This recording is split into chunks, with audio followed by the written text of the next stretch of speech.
Welcome to Boys Don't Cry once again. And after a few weeks of doing so many different things, I am excited once again to have Irma with us. And this is something because to build on the previous conversation we had in terms of educators and the role educators can play in terms of young boys growing up to be men eventually. And we looked at just a very foundational premise of how boys and their mental health and any looking at or experience of abuse at home, how does that impact and what kind of foundation it lays. Today, what I wanted to talk to Irma about was, and I shared this with her, is how classrooms can be safe havens for young boys, even not so young, even all the way up to high school. How can classrooms be or become the safe haven that every boy wants to be part of? Every boy wants to go to the classroom for. Every boy wants to experience the love, the affection, the respect, the adulation, the encouragement that the teacher, the good teachers, showers their students with. So that is why we've got Irma Flores Brothers with us tonight with Boys Don't Cry, another episode. So without further ado, thank you, Irma, for joining me. Let's dive in, shall we? Let's go. I'm All ready. right. So first up, we talk about safe havens, and I have to bring this term because we use this term in context of adults and mental health and workplace safety. Psychological safety. How important is psychological safety when we talk about kids, when we talk about elementary school kids, middle school kids, high school kids? We understand on a vocational context, but how important is it on a school level for young boys? So I think that when we look at what's happening in the world, it's much different than when I first started teaching. When I was in the classroom, I was teaching in a bilingual classroom, and the number one rule that I promised I would always have is to establish a safe, risk free environment. Children were coming with limited English ability. So I knew that the risk of those that did speak that were native English speakers might find how they say something as they're learning the language hilarious. And what would that do to the self esteem of the children who were learning? That's particularly doubles, I think, with the risk that boys take in exposing themselves through language for whatever reason. Maybe they're not um, confident, they've not had a good experience. So, if we don't set up those risk free environments, what's going to happen is those children are coming to school, and I won't say excited, I would say probably dreading facing what the possibilities are, that they would be laughed at, made fun of, bullied, harassed. So back in the day when we didn't hear so much of that, it was a different environment. Still, setting up a risk-free environment is very important, but more so now because we're dealing with a lot of hatred and violence and all these other things that our boys have to think about.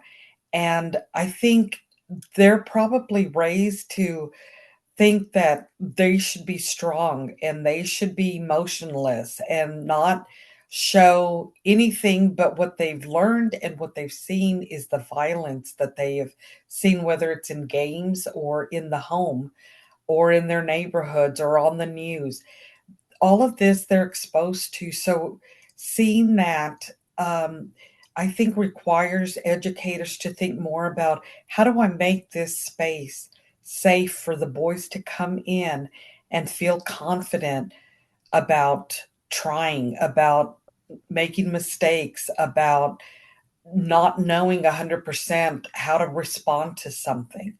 I think it's if you get that out of the way and realize that it's going to be a work in progress, you're going to go a lot further. Plus, you're going to have mentally safe thinking students, boys in particular, that will feel like they don't have to worry about that. They have enough to think about.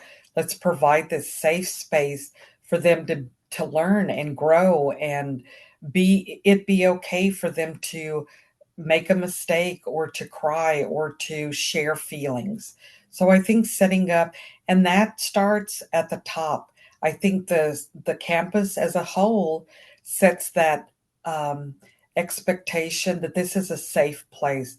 So it really starts, and it's really hard when that's not established on a campus, and we're leaving it up to certain teachers to be able to deliver for all these students. It's just not it has to be all of us putting that work in together to create that space. Right.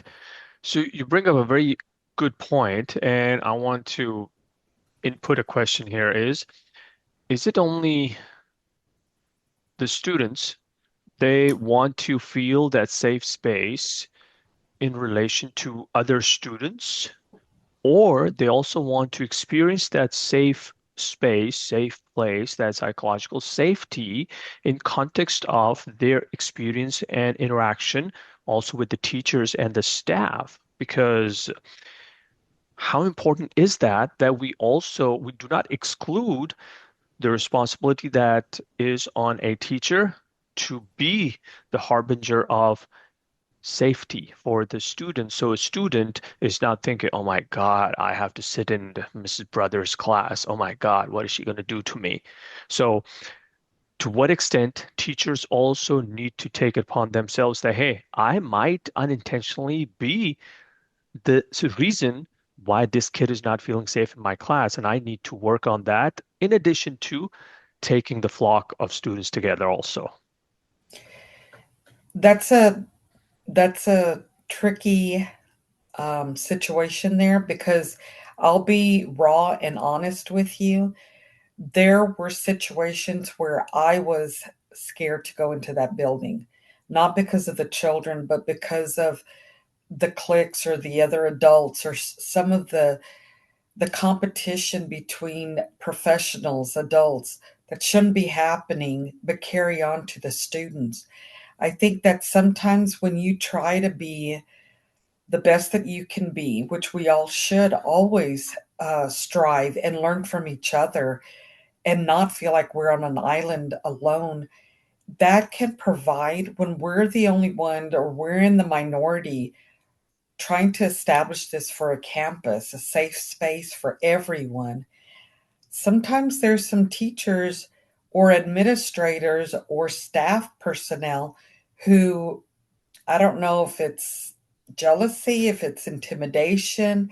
I'm not quite sure what the issue is, but until we get all of this sorted out and that lead in that district and on that campus brings people together, they have to set the example of being not having favorites or being fair because teachers talk and they carry that stress into the classroom and it comes out in the way they're teaching.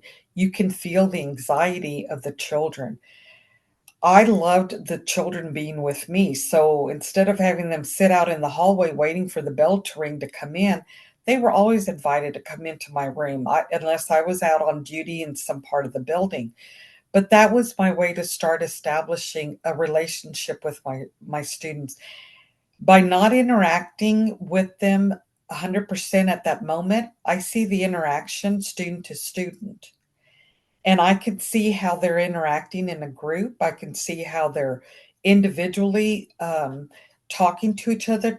The topics they're discussing taught me a lot about what the day was going to be like or what a particular student was going through.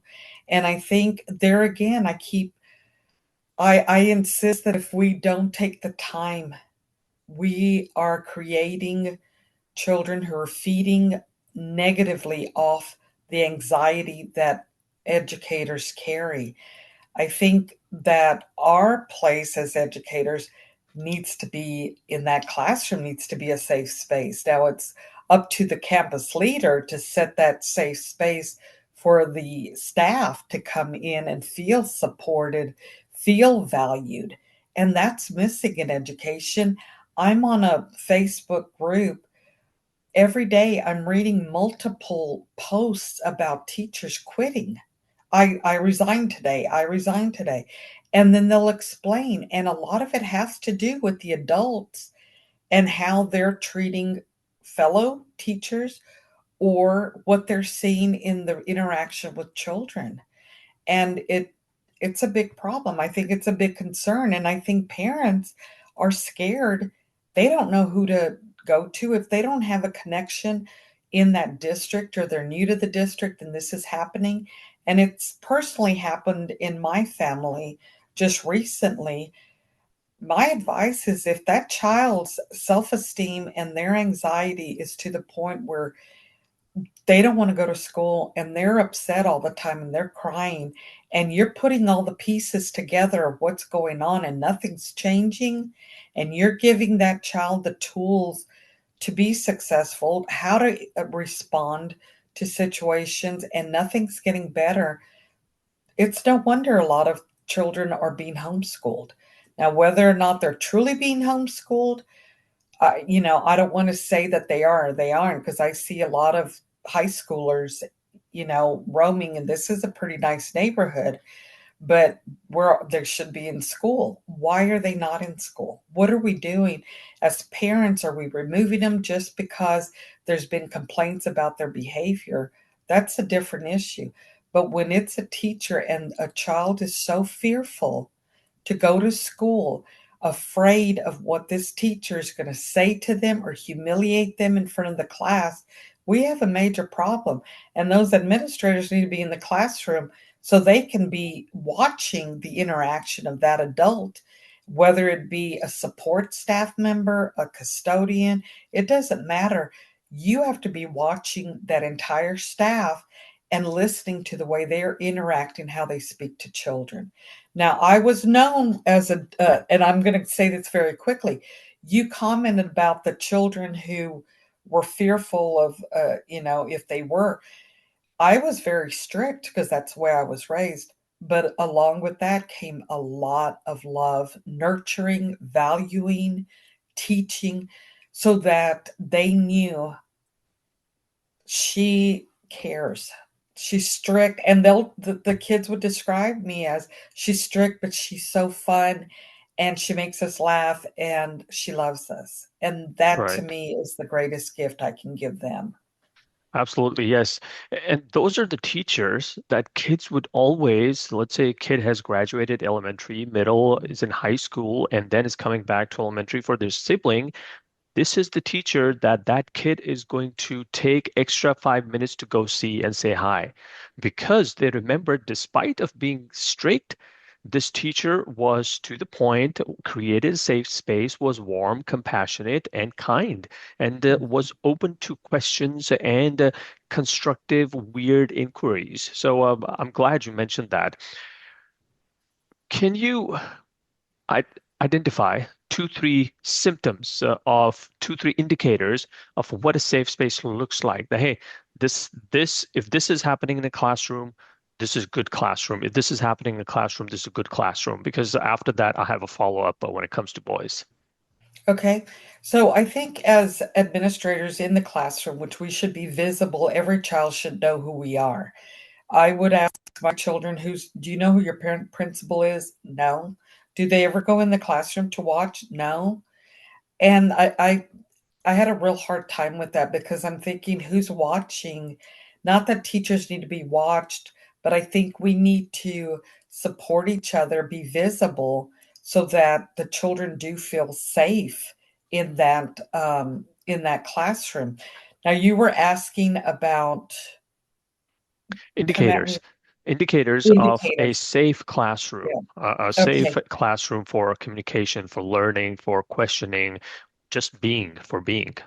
Sure. Two or So three the indicators. teacher When they are teaching or working, facilitating the learning process, you want to see that they're looking at all the children. Typically, not typically, sometimes when I would go and observe in a classroom, I would notice that a teacher would be focusing only on the group that had the answers.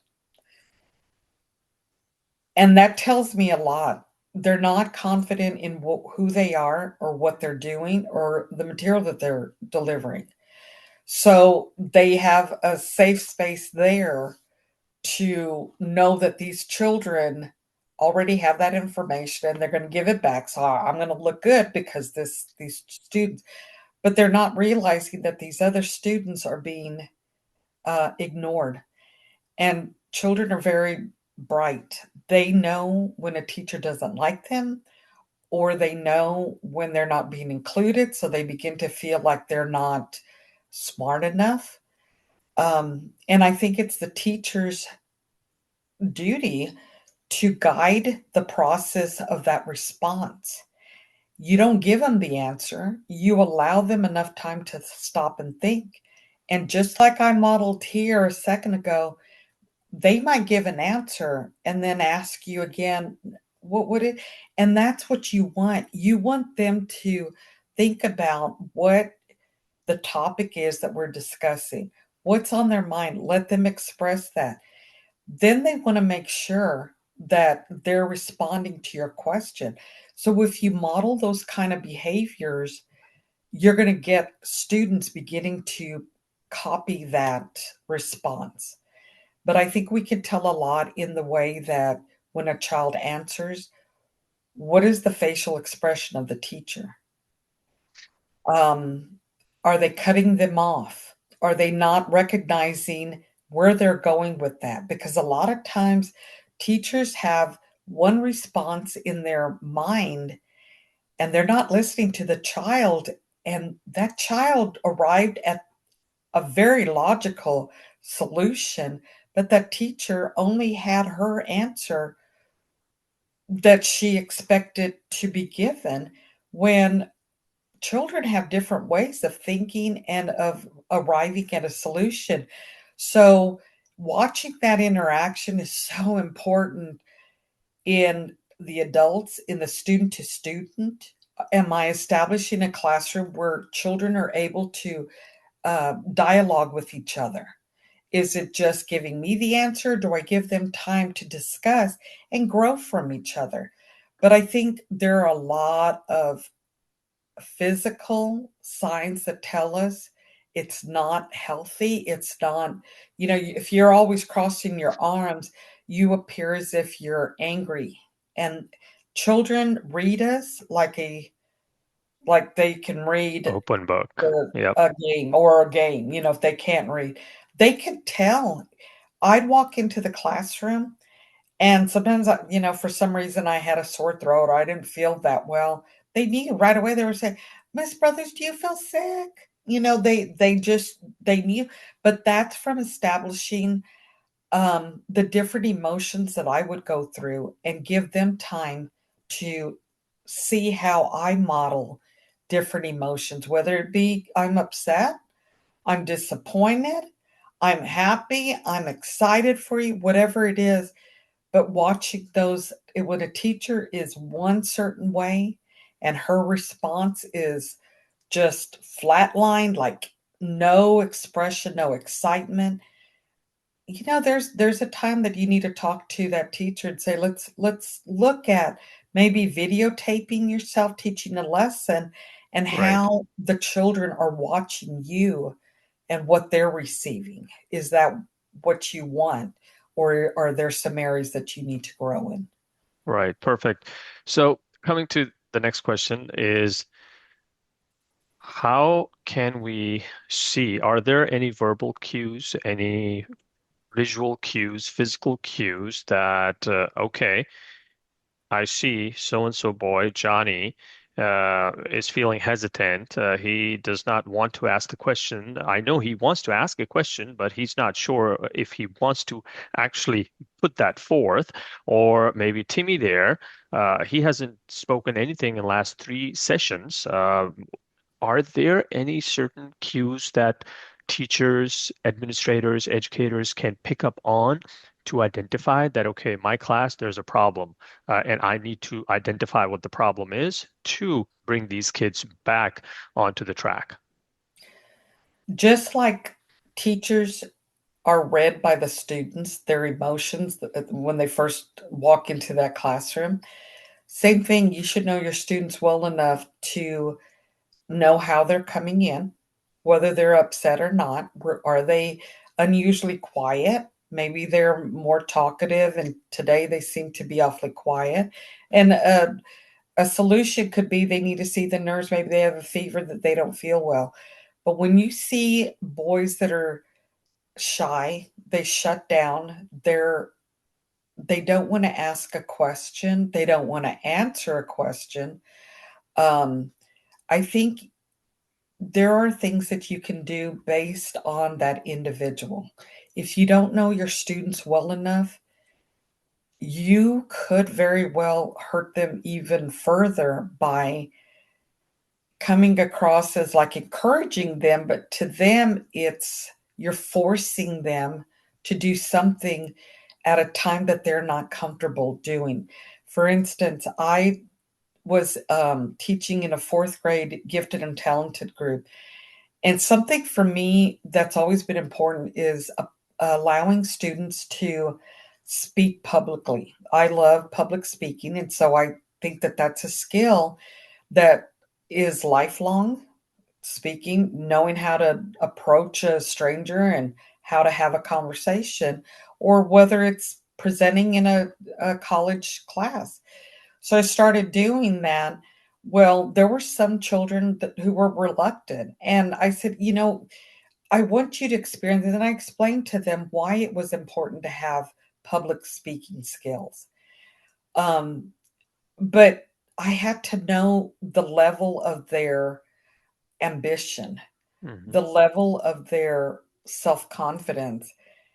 And I had a couple that were terrified. And I said, it's okay. All I need you to do right now is just put together what, you can work with another student if you choose to. Research something you're interested in, and you can just get up there and just talk in a small group if you want to start that way. But the goal was to have them grow to present to the class. And let me tell you, I had a couple of parents call and said, "No, my child's not gonna do that." And I said, "Okay, can you explain to me why?" "Well, they don't feel comfortable, they're scared." And I said, "Okay, what if we just gave them time to watch the others getting up there, presenting, finding out what it feels like, having the other kids excited about it might rub off on your student." Right. Well, before long, that student whose mother said there was no way he was gonna do it, was the one that came back and was requesting on every unit we did, was he able to do a presentation. Wow. And luckily at that school, I was able to videotape it, and the students could share those presentations with the parents if they weren't able to be there. So we don't put limits on children, but we take it step by step at their comfort level while we are encouraging them and finding ways for them to feel confident, to feel powerful in that they can do this. And the difference, and we know as adults, when we've learned something, I remember learning math, a math problem, how to do something. I would ask the teacher, could she give me more? Because I enjoyed doing it. Um, so I think you just have to be creative. You have to think out of the box, but you have to remember what it felt like. What How were you feeling? What were your emotions? I was a nervous fifth grader because we moved to a whole new town. Mom took us to a whole new town. And I was a fifth grader and I was scared to go. I went from a Catholic school to a public school, so I was terrified. And Wow. there was a boy there was that would bully me for whatever reason. He didn't like me and all his friends. The girls would say, "I don't know why he always picks on you." I was terrified, but I didn't share with anyone, and that's the problem too, is a lot of our children, if we're not, aware of what's going on, whether it be a situation in another classroom or in ours, when we see students looking down, not talking, crying, almost on the verge of tears, sitting by themselves, not having someone to play with, not smiling, not laughing. We need to get involved. We need to find out what we can do to make this child feel part of this unity, this community of learners. Right. So what I understand really is just like any other field we are in, it is very important to develop that rapport with the students first couple of weeks of the session so that I understand, okay, Johnny from Timmy to Sandhya to Aslan to Ahmed to Vinny, what ticks each person off, what makes each person happy, what their favorite character might be, the personality behind those names. So very important, just like any other job we do. Very important question is we want to establish safety. We want kids to feel safe and confident to be able to express themselves. But we also want them, just like you mentioned, you were strict. We also want them to understand the decorum of a classroom. So the fine line between discipline and safety of expression, how do we go about defining that for, say, a fourth grader or third grader who has only been in a classroom session, let's say from pre kindergarten one, two, and this is his or her third, fourth year? How do we do that? You know that you just said three words that I don't think are thought of enough when we talk to educators about how to establish their classroom. Safety in interaction, safety in communication, safety in self expression is not taught. And it's not taught as a skill because there's math, social studies, science, all these other content areas. We establish that by establishing the expectations from day one. And I go back to it has to be the leader of that campus setting that expectation. I was at a campus in another state that was one of the roughest I have ever been to. And we would have Friday morning meetings, the whole program would meet. And they would talk about discipline and expectations, but the way the adults addressed the students created an atmosphere of violence and disrespect. And if we're not respecting each other and we're not respecting children, how do we expect them to respect us? So, establishing from day one and modeling what that looks like. Oh, someone bumped into somebody. Oh, what do you say? Excuse me. That's right. And there's nothing wrong with teaching them what are appropriate reactions. How do we communicate with each other? So I think if teachers would take the time in class meetings, maybe first thing Monday morning, let's set this as a goal. I'm seeing this in the classroom that we're not valuing each other. What does that mean? Find out what children understand about that term and then explain what it looks like. Get their perspective on what it looks like. Role playing is very important. Lexi was going to start middle school in a new district away from me because I had been the campus administrator. And let me tell you, my kids dealt with a lot of bullying because I was the principal. My son was called the principal's narc or something like that. That was his. And so he he was kept from playing football until because my children didn't want to cause a problem. I had my daughter's teacher who found it important to stress that they liked the old principal better than the new one. And the principal's daughter was in that class. So, they dealt with a lot of hurt because of my position. And I loved having them at my campus, but I did move them out because of sometimes it wasn't fair to them to have to deal with that. Lexi was going to go to middle school, and I said, "Okay, Lexi, this is going to be new for you. How are you going to go up to a group because you don't have, friends?" And middle school's a tough age. It Yes. is very there's a lot of pressure there. Girls are learning how to be sometimes mean girls, and they can be vicious. Well, Lexi and I role played, and I said, "What are you going to do?" And she goes, "I'm going to walk up to a group and I'm going to say," and this is Lexi's personality, is she's very outgoing. She's a people person. So I'm going to go up to a group and I'm going to say, "Hi, I'm new. My name is Lexi." And I said, "Okay. And what if they don't say anything?" And she goes, "If they don't say anything, then I'm just going to say, okay. And I'm going to walk off." And I said, good. It set me at ease not to worry because she was going to know how to take care.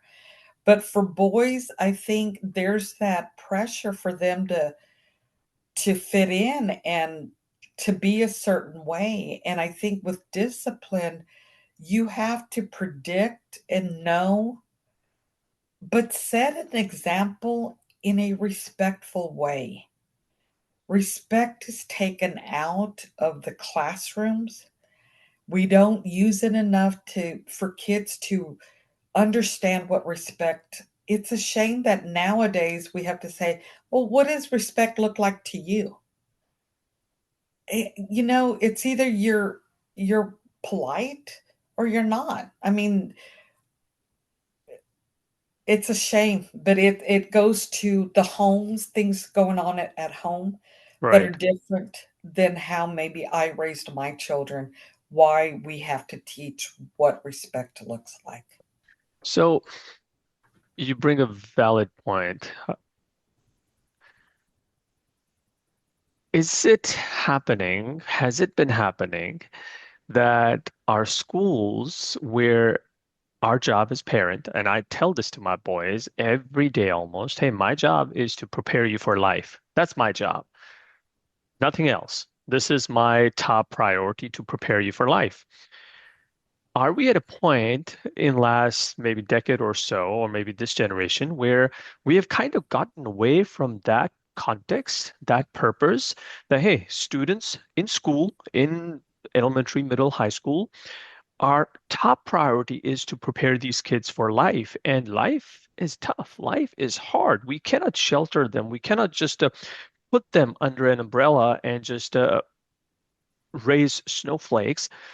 So has that happened where we are molding or changing our behaviors to such an extent, maybe because how the world has changed now, we have become so soft in everything, everyone gets offended, because when we go out in life, it's not going to be like that. So is it just me who sees that transition, or that has actually happened?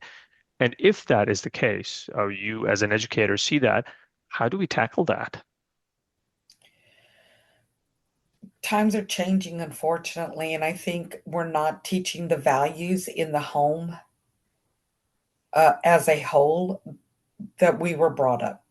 And I'm older than you, but my dad died when I was a year old in a car accident. So I was raised by a mom who that was it for her. She never dated or anything. So I didn't deal with that kind of situation at home.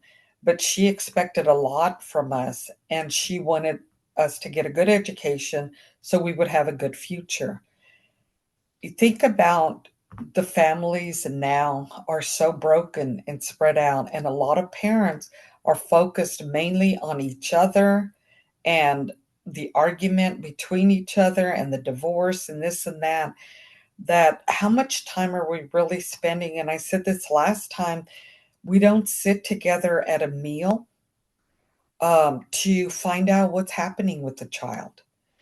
And so it's no wonder we read on, in the news or social media where the parent says, I was not aware that my child was hurting. The child's first safe place should be in the home, and it's not.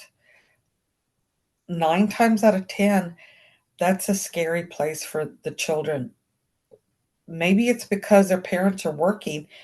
It's safe once they get home, but they're maybe when they get home, there's nobody there. That's a scary situation. Um, it's I think parents need to be educated. I think we need to do more. On my campus, I had parenting classes just because I saw the need.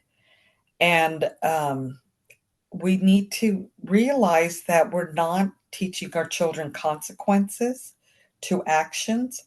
That's major. There is people on the news right now. I don't know if you've heard about it, but some people that are within the law getting away with some very serious violent acts towards another and not serving any time because a parent has ties to the judge or to someone that's getting them out. What's going to happen to that student or anyone around him that might be the victim that he chooses?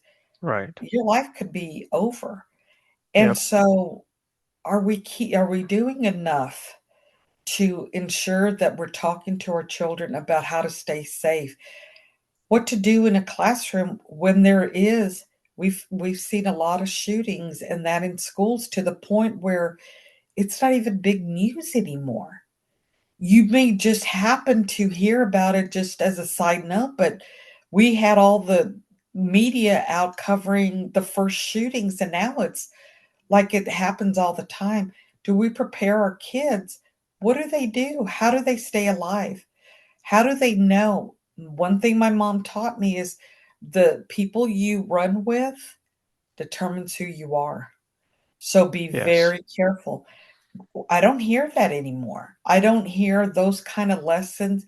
So I would teach my kids in the classroom those kind of lessons that my mom instilled in all of us so that we were successful in life. I mean, not to say we didn't make mistakes because we certainly did, but we didn't wind up in prison. And I think Right.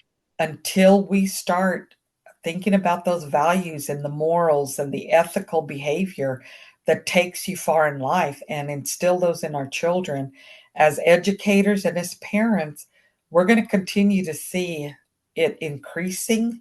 And some of it may be some of these very quiet, innocent children are tired of the bullying or whatever's going on at home and they're going to act on it. We had a kindergartner shoot a teacher. That was on the news.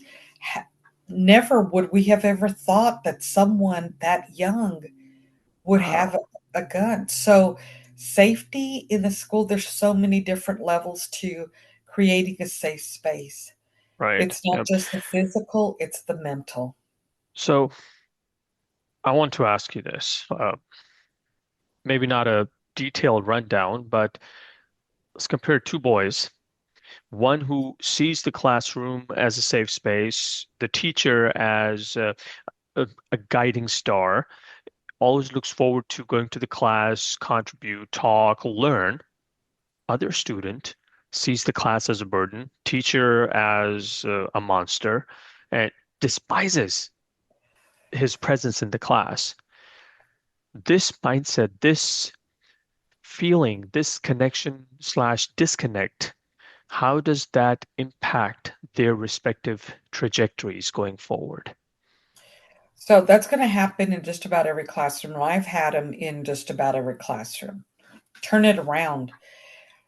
There are some students who it's a cycle. Their dad may have been um, not had a good experience in school, and I had that happen where I had to call this dad in. And his son was always hitting, fighting with other kids, and I was the principal, and I was always having to call the dad in, and the dad was getting very upset. And so I kept trying to figure out, and I told the dad, I just want to figure out what we can do to help your child. I don't like disciplining them, but they're also not going to come to my office and walk out with a treat, which I hear has happened a lot too. I mean, we're going to do something to help that child turn everything around in a way that they begin to find a reason to want to come to school. Well, this boy had very long hair. It was down to his waist. And Wow. and I asked the dad. I didn't know if it was a culture thing, religion. I didn't know.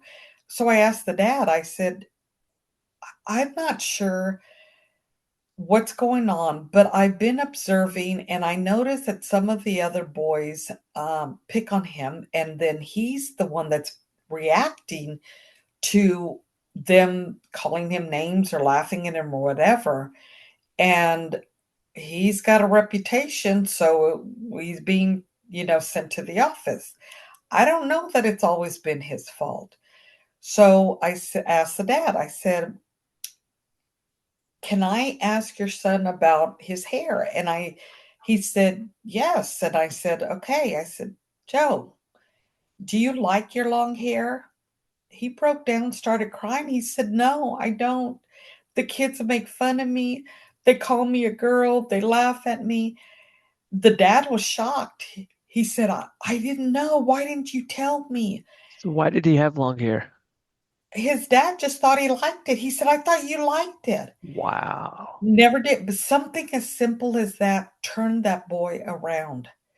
I Oh had my God. another student in fifth grade who, when I started at that school, I was retired, then went back for a couple of years to work with a special population. And everyone had warned me about him, that he was very aggressive. He would attack people in that.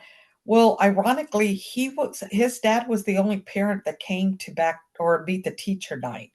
So I was able to meet him, and when I heard his name, I was like, "Oh, I've really got to work hard to get him on my side." So immediately I said, "Gosh, will you help me learn how we do things at this school?" He goes, "Oh, yes, yes, I'll help you." So he came to school so excited. It ended up he turned out to be one of the leaders. It took a little while, a couple of weeks, because I would see his anger come out. Mm, And mind you, he came from a country where there was a lot of violence. So that plays into it as well. His right. environment, his experience was all violence, and they escaped from that. Right. So just working with him and getting to know him and giving him responsibility turned that boy around. And he was doing so well. And then one day he got upset, and I looked at him and he had this frown on his face. And it was the sweetest frown I had ever seen. I just wanted to hug him. And he was sitting there so angry. And I thought, God, this is the point where he would get up and just attack someone. And I looked at him and I smiled at him. And I just said, "It's going to be okay." And he smiled. It was like you could just see just the weight lifted off his shoulders, like it was okay to feel that way. I wasn't gonna be angry with him. I was okay with him being angry at that moment, but it was, "Okay, let's get on with it. Let's move ahead." He ended up being in charge on a school bus. Like, he was the one to get everyone settled on the bus. He was Right. so proud. I missed him when he went to middle school, but he would email me every once in a while, asking how I was doing, and that meant the world to me. So, how do we deal with that? We have to know where our children stand, what sets them off, and not assume that they're at fault. It could be the teacher or a student, like knowing their weak side and using that to as a scapegoat to get them into trouble. So I think That's happened, it's gonna continue happening if we don't stop it. But yes, and I think setting those expectations in the classroom that that's not okay. Now, getting a boy to express his feelings is another thing. And how I did it is I would always remove the 2 from the class away from anybody else so they could, like, express what happened and try to work through it themselves. Right. And then letting them sometimes they just had to sit together and figure it out. Sometimes you had to be the mediator, but sometimes it was safe for them to figure out how do I use my words and my language to express my emotion, to to apologize as well for how I reacted. That'll overcome so many differences and improve discipline in the classroom. Right. One more question. How do we, and I did, it's going to be before this episode, how do teachers move from a mindset of, okay, you need to fix your attitude, you need to fix the way you talk to me?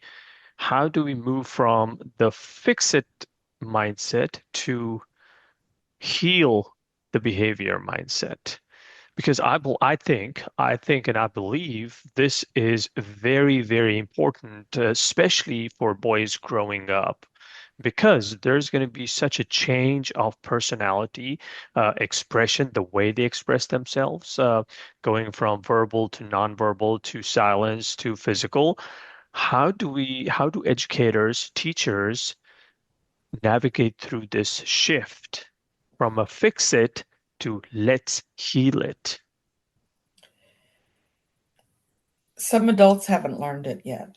Mm, It's incredible how the adults will um, act in a situation like they hold that grudge for a long time. And I think that those teachers that say, fix your attitude now, you can't turn it off. It's something that happened that is valid. And if we don't value our children enough to give them an opportunity to say, how did that make you feel? I agree. I would be upset too. So that we're validating emotions that are appropriate at the appropriate time in the appropriate way. But when we just say, fix it, well, maybe somebody has hurt me or touched me or pushed me or something. Well, how am I going to fix that? That's your job to fix it. It's the adult's job. And that just goes again to the whole environment on a campus or in a setting. What do we allow and how do we model? I was always honest with my students. If I drove to work and someone cut me off or something, I would say, "I was so mad." And then I had to stop and think, "I've got to focus on the road and I can't be mad at that one." So as we develop those kind of scenarios for the children to listen to and learn from, we're taking the time to help build skills that are lifelong skills. It's okay to be angry. It's okay to cry. I was a crier in 5th grade, and my mom didn't make me feel bad. She would encourage me to get out of the car because I had to go to school. But, you know, we deal with so many behaviors that sometimes we're not mature enough to handle or we haven't been taught. Some adults have anger issues. And I would say they need to get counseling to be working with children because sometimes you're having an argument, at home with your husband and you bring it to school. Are you going to be angrier more with the males? I had a professor in college. She didn't like females. She was more partial to the males and our grades showed it. But wow. that's life. That's like you said. Sometimes you have to deal with that. But I think there comes a time when there are things that children should not have to deal with. Bullying from an adult or bullying, what that looks like, we have to stop and listen to them so that we know to what degree is this bullying. Is it to the point, and we can't say, oh, he called you that. That's not really bullying. To that child, it may have been. If they're sick to their stomach and they're scared to come to school, that to me, it's a physical reaction. That to me deserves time to figure out what's happening and how are we going to stop this, because that cannot Right. happen. Right.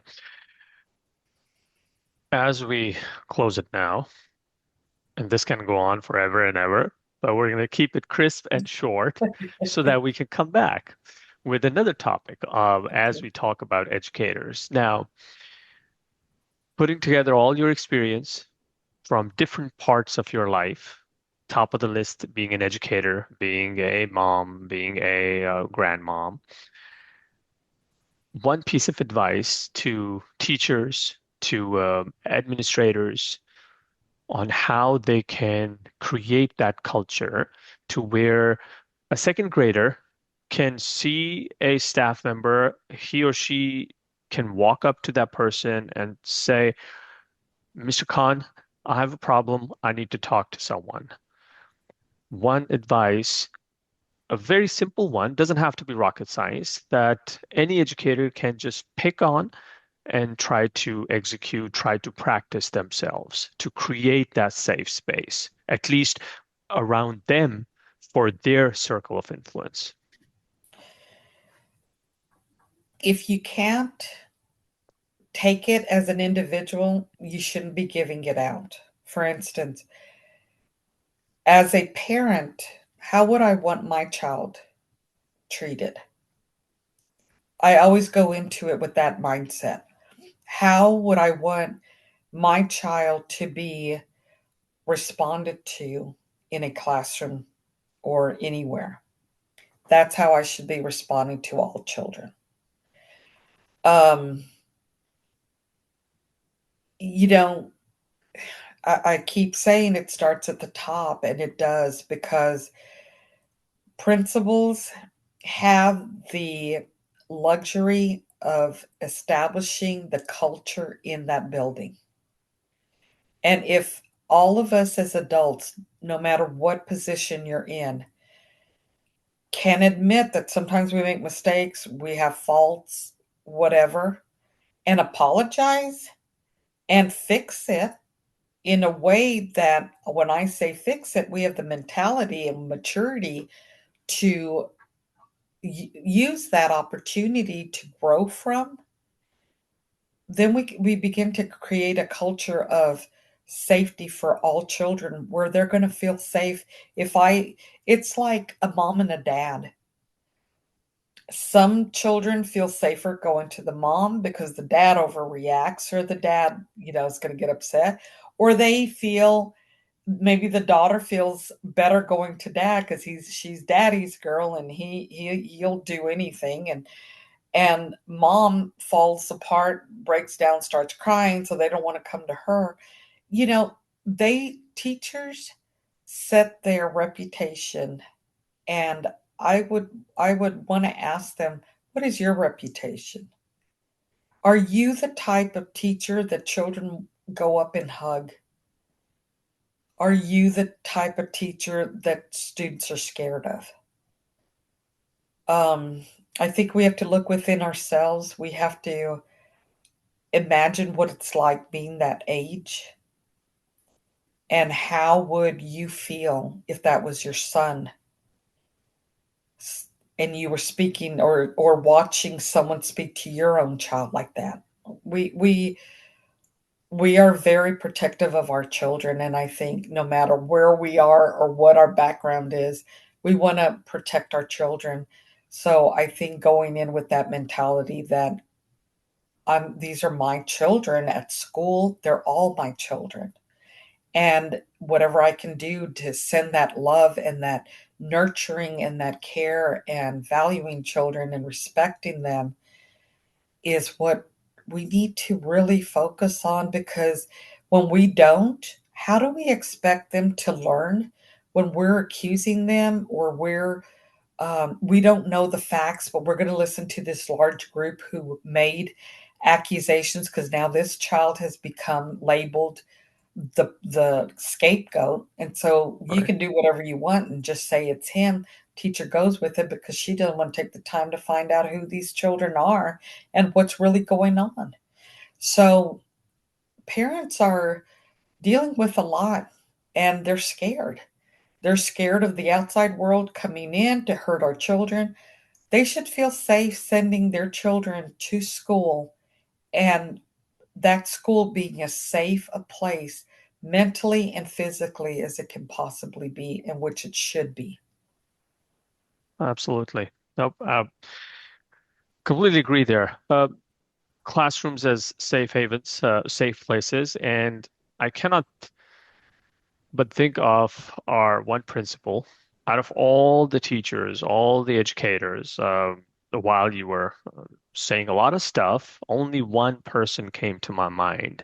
A few others, but this one gentleman, top of the list, an Australian guy running a Pakistani school, and his name was James E. Last. I mean, drop dead handsome guy. I mean, I cannot imagine how handsome he would be in his 20s and 30s. His door would always be open for students. I was in that school in ninth grade, eighth grade, end of eighth grade, ninth grade. His door would always be open.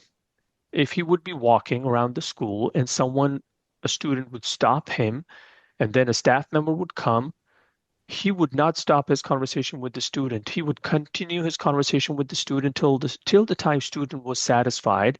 And then once the student would walk away, then he would attend to the staff member. And that instilled that level of confidence in kids, in us, that we're like, all right, you know what? I have a problem. My teacher cannot solve my problem. I'm going to go to Mr. Last. Boom. That was our perception. Well, you Mhm. can't take care of it. I'm going to go to Mr. Last, and he would sit there all day. He would listen to kids. So Yeah. that is the kind of individual. I'm talking about 1994. Okay, I have Mhm. no problem aging myself here, and I still remember that guy. May God, I mean, may his soul rest in peace. But those are the kinds of teachers that we want to have in the lives of our kids. So thank you very much, Irma. Again, a Thank you. fascinating session. 40, 45 minutes is not enough for this topic even. Right. So hopefully we're going to come back with some other follow-ups, some of the questions that I already have. And yeah, as Irma said, treat every kid in your classroom as if it's your kid sitting in someone else's classroom. That is how you should be taking care of your classroom, that you are not teaching this class, but you are a student in someone else's classroom, and how you are feeling when the teacher is saying something, being mean or being polite or being pleasant or being unpleasant to that kid. Because kids pick up things. Their record button is always on. They are recording. They're a black box, which is always recording. And we don't know when that recorded material comes out to cause problems in later years of their lives, because it is very, very important that we take care of that part. Before we call it a night, any parting ways, Irma? No, I just in watching the news and hearing all about education, things going on, and talking to friends, we have a lot of work to do. And I think through these discussions helps me to reflect on, I still have years left in me. It makes me want to go back. It's just a shame in Texas, once you retire, there's a penalty for hiring a retiree. And I just don't understand that. It is a shame that we're going to penalize a district if they hire a retiree, Wow. because I have a lot that I could give, and I try to stay active with it, education. But I just hope and pray that we can fix things. It's going to take some minds that are experienced in the classroom to turn things around and help parents raise children. Absolutely. Hands down, one of the most difficult things to do because my son asks me this question every 3 months. Is being a parent hard? Yes, it is It darnest is. hardest thing in the world to do. With that thought, thank you very much, Irma, once again for Thank you. gracing Boys Don't Cry. And yes, boys do cry. It is perfectly fine for boys to cry if that means they are expressing their pain and Absolutely. hunger and motivation and despair and channeling it into energy and power and strength and motivation and discipline. Till next time, Absolutely. thank you very much, Irma. And I'm going to sign off from Boys Don't Cry. Take very good care of yourselves.